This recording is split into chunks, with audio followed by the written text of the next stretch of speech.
सबको जय मसीह की। धन्यवाद देते हैं जीवित परमेश्वर का। एक बार फिर से उसने समय दिया कि आज मैं आपके समीप आई हूँ उसके वचन को लेके, और जो बात उसने मुझे सिखाई और मैं चाहती हूँ वही बात आज आप भी सीखे और समझे और अपने जीवन को यीशु के नाम से बचा सके। वचन को शुरू से पहले मैं एक छोटी सी प्रार्थना में जाऊंगी। धन्यवाद धन्यवाद धन्यवाद देते हैं जीवित परमेश्वर एक बार फिर से ये सुंदर समय के लिए जो आपने अवसर दिया है कि आज एक मन हो के फिर से यहाँ बैठे हैं और आपके नाम को ऊंचा उठा रहे हैं। जो वचन आज आपने दिया है प्रभु, चाहते हैं इस वचन के माध्यम से हम सबके जीवन बच सके और हम यीशु के नाम से अपने जीवन को आपके हाथों में सौंप सके और उस स्वर्ग के वारिस हो सके जिसके लिए आपने हमें ठहराया है। धन्यवाद देते हैं सब बरकतों के लिए, सब आशीषों के लिए यीशु के नाम से मांग लेते हैं, आमीन। वचन की शुरुआत से पहले एक सवाल आज मेरा आपसे है कि कौन कौन स्वर्ग जाना चाहता है या कौन कौन नरक जाना चाहता है। स्वर्ग या नरक आपके और हमारे हाथ में है और हम खुद फैसला कर सकते हैं इस बात के लिए कि हम स्वर्ग जाएंगे या नरक जाएंगे। वचन में लिखा है मत्ती 7 उसका 13 और 14 हम पढ़ेंगे। मत्ती 7 उसका 13 और 14। सकेत फाटक से प्रवेश करो, क्योंकि चौड़ा है वह फाटक और सरल है वह मार्ग जो विनाश को पहुंचाता है, और बहुत से हैं जो उसमें प्रवेश करते हैं। क्योंकि सकेत है वह फाटक और कठिन है वह मार्ग जो जीवन को पहुंचाता है, और थोड़े हैं जो उसे पाते हैं। पर जो विनाश की ओर लेके जाता है वो बहुत चौड़ा मार्ग है, बहुत बड़ा मार्ग है जो हमें विनाश की ओर लेके जाता है। आज उस विनाश की ओर ले जाने वाले मार्ग की बात करेंगे, वो स्थान की बात करेंगे जो हमें विनाश की ओर लेके जाता है, जिसका अंत नरक है, अधलोक है। बाइबल में बहुत से शब्दों में इसका बयान किया गया है। आग की झील, अंधेरा कुंड और भी बहुत से शब्द हैं जो नरक को दर्शाते हैं। आज सीखेंगे इस बात को कि नरक क्या है और कैसा है। नरक शैतान का वो स्थान है जहां उसे अंत में डाल दिया जाएगा। आज भी बहुत से स्वर्गदूत वहां पर बंधे हुए हैं। दूसरा पतरस 2 उसका 4 इस बात को दर्शाता है कि आज भी बहुत से स्वर्गदूत वहां बंधे हुए हैं। क्योंकि जब परमेश्वर ने उन स्वर्गदूतों को जिन्होंने पाप किया नहीं छोड़ा, पर नरक में भेजकर अंधेरे कुंडों में डाल दिया, ताकि न्याय के दिन तक बंदी रहे। न्याय के दिन तक बंदी रहे, बंधे हुए हैं वो वहां। वो लोग जिन्होंने परमेश्वर की आज्ञा को नहीं माना, वो लोग जो परमेश्वर से अपने आप को ऊंचा सोचने लगे, उनको परमेश्वर ने नरक की आग में बंदी बना दिया। अगर आज मैं और आप इस बात को सुन रहे हैं तो वचन ये सिखाता है, समझाता है कि अगर आज हम और आप उसकी आज्ञा को नहीं मानेंगे और उसके बताए हुए रास्ते पे नहीं चलेंगे तो कहीं ना कहीं हम भी नरक की ओर अपने कदम को बढ़ा रहे हैं। लिखा है मत्ती 25 उसका 41 में कि परमेश्वर ये नरक जो बनाया है वो शैतान और उसके लोगों के लिए बनाया है। मत्ती 25 उसका 41। तब वह बाईं ओर वालों से कहेगा, हे शापित लोगों, मेरे सामने से उस अनंत आग में चले जाओ जो शैतान और उसके दूतों के लिए तैयार की गई है। जो शैतान और उसके दूतों के लिए तैयार की गई है।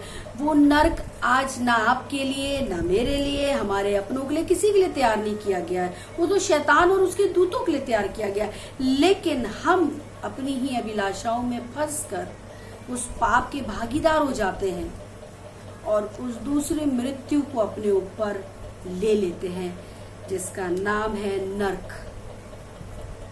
होने दे कि आज इस वचन के माध्यम से सीखने और समझने पाए कि अब हमारा नाम नरक की ओर नहीं पर स्वर्ग की उस पुस्तक में लिखा जाए जहां अनंत जीवन है। नर्क का एक परिमाप है, बहुत चौड़ा और बहुत बड़ा है, जिसकी कोई लंबाई और चौड़ाई और गिनती नहीं है। यशाया 5 उसका 14 में इस बात को साफ दिखाया गया है कि नर्क बहुत बड़ा है। यशाया 5 उसका 14। इसलिए अधोलोक ने अत्यंत लालसा करके अपना मुंह बेपरिमाण पसारा है, और उनका वैभव और भीड़भाड़ और आनंद करने वाले सब के सब उसके मुंह में जा पड़ते हैं। अधलोक ने एक लालसा करके, एक लालच करके अपना मुंह पसारा है, जिसमें बहुत से लोग जाएंगे। बहुत बड़ा है अधलोक, पर खुदा बाप चाहता है कि हम उस अधलोक से बचने पाएं। 3-4 बातें सीखेंगे कि उस अधलोक में है क्या। पहला, मत्ती 25 उसका 46 में लिखा है, this is the place of punishment. ये जगह दंड की है। मत्ती 25 उसका 46। और ये अनंत दंड भोगेंगे, परंतु धर्मी अनंत जीवन में प्रवेश करेंगे। जो परमेश्वर के मार्ग में चलेगा वो अनंत जीवन में प्रवेश करेगा, पर जो स्वर्ग की ओर से मुंह फेर के ये परमेश्वर के विरोध में चलेगा वो दंड, अनंत दंड की ओर अपने आप को झुका देगा, जिसकी कोई फिनिशिंग नहीं है। एक दंड अगर हम इस संसार में भोगते हैं तो उसका पनिशमेंट हमें मिलता हो वो खत्म, लेकिन ये दंड वो दंड है जिसको बार बार हमें अपने ऊपर लेना है और जिसका कोई सीमा ऐसी नहीं कि वो खत्म हो सके। दूसरी चीज, पीड़ा का स्थान है। लूका 16 उसका 23 में लिखा है, this is the place of टॉर्मेंट्स।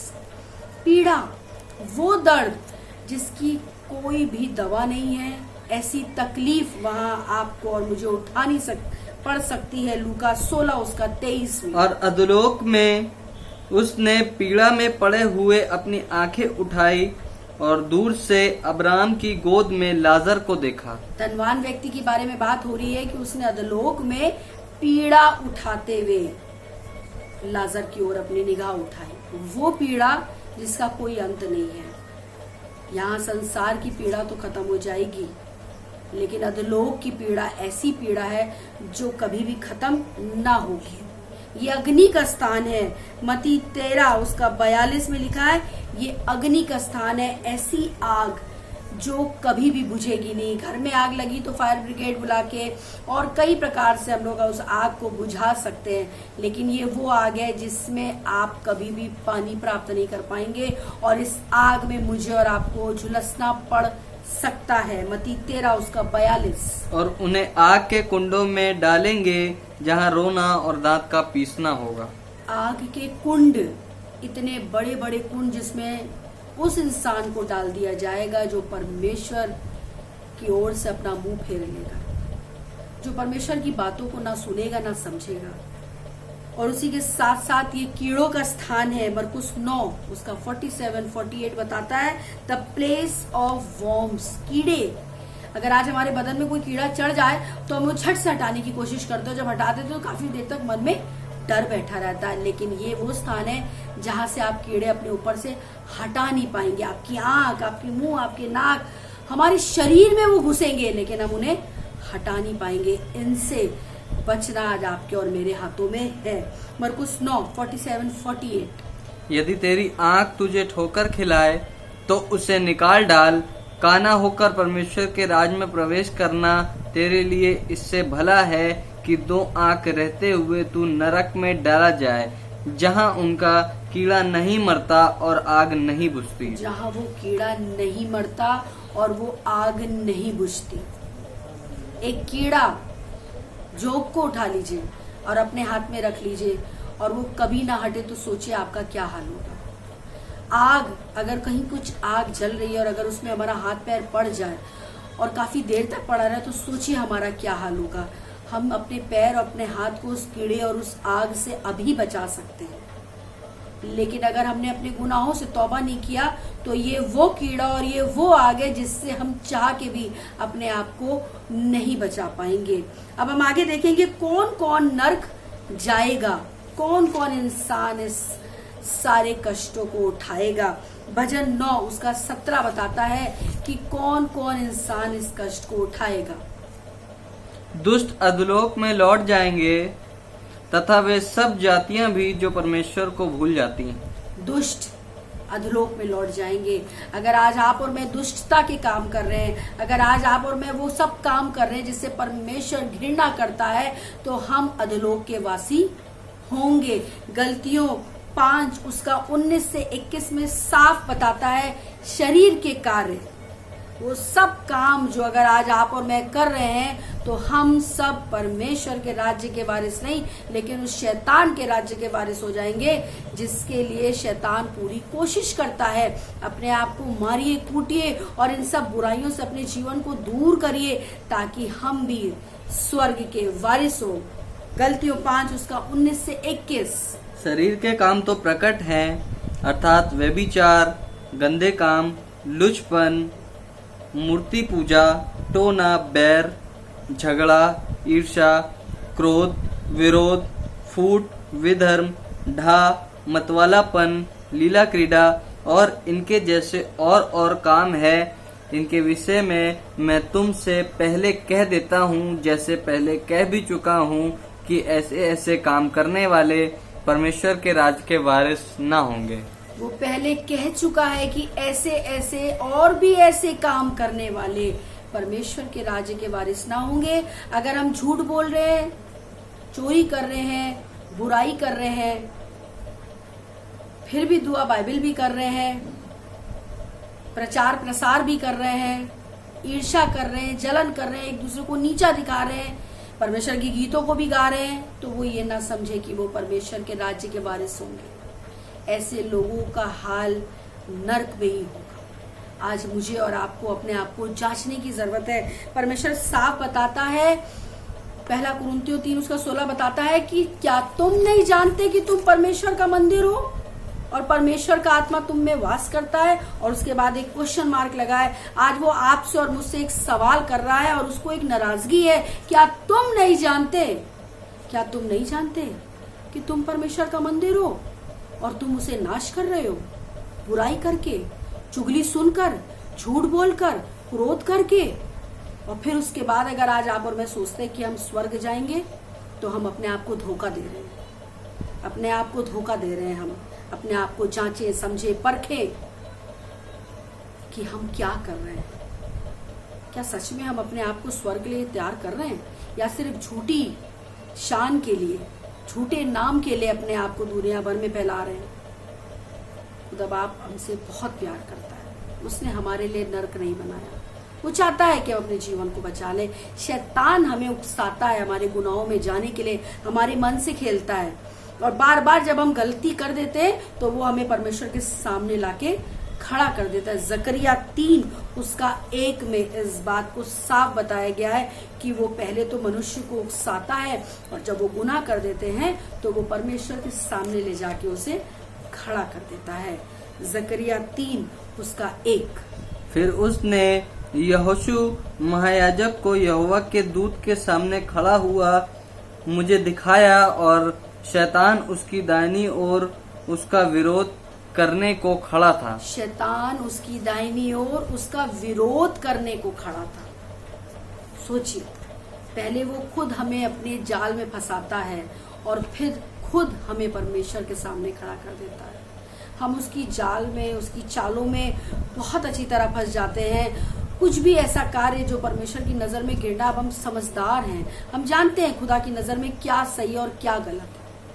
अगर हम अपने में पवित्र हैं तो हम परमेश्वर के दिल को खुश करते हैं। अगर हम खुदा की चाल चल रहे हैं तो पूर्ण रीति से चले, आधा आधा नहीं, क्योंकि वचन साफ कहता है कि ना तुम ठंडे हो ना गर्म, तुम तो गुनगुने हो। ऐसे लोगों को तो वो उगलने पे है।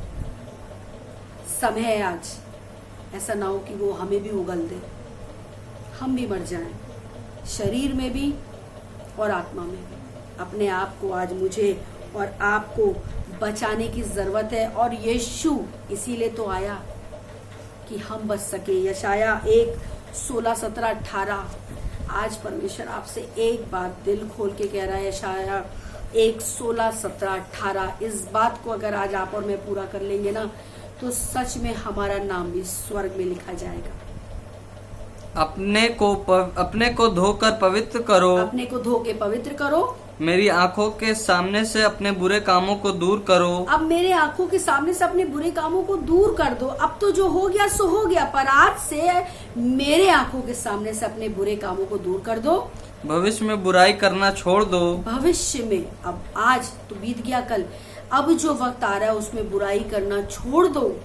भलाई करना सीखो। भलाई करना सीखो। यत्न से न्याय करो। हाँ। उपद्रवी को सुधारो। अनाथ का न्याय चुकाओ। विधवा का मुकदमा लड़ो। यहोवा कहता है, आओ हम आपस में वाद विवाद करें। तुम्हारे पाप चाहे लाल रंग के हो तो भी वह हिम के समान उजले हो जाएंगे, और चाहे अर्गवानी रंग के हो तो भी वे ऊन के समान श्वेत हो जाएंगे। यहोवा कहता है, आओ हम आज वाद विवाद करें। आज वो आपसे कहता है, चलो आओ आज हम तुमसे बात करें। आओ आज अपने सारे गुनाहों को परमेश्वर के सामने रख दो। आ जाओ, अपनी सारी गलतियों को खुदा के सामने मांग लो और उससे पश्चाताप कर लो, उससे क्षमा मांग लो। वो उसका वायदा है कि चाहे जैसे भी तुम्हारे पाप हो वो ने सबको क्षमा कर देगा और तुम्हें श्वेत कर देगा। इतनी बड़ी गारंटी आपको कोई इंसान नहीं दे सकता। क्या ये काफी नहीं है कि अब तक तो हमने अपने मन में बहुत से गुनाह किए, अब तक तो हमने अपनी जिंदगी मनमौजे तरीके से बिताई है। क्या अब ये काफी नहीं है कि जो गुनाह हमने किए हैं उसकी माफी आज की तारीख में हमें मिल जाए?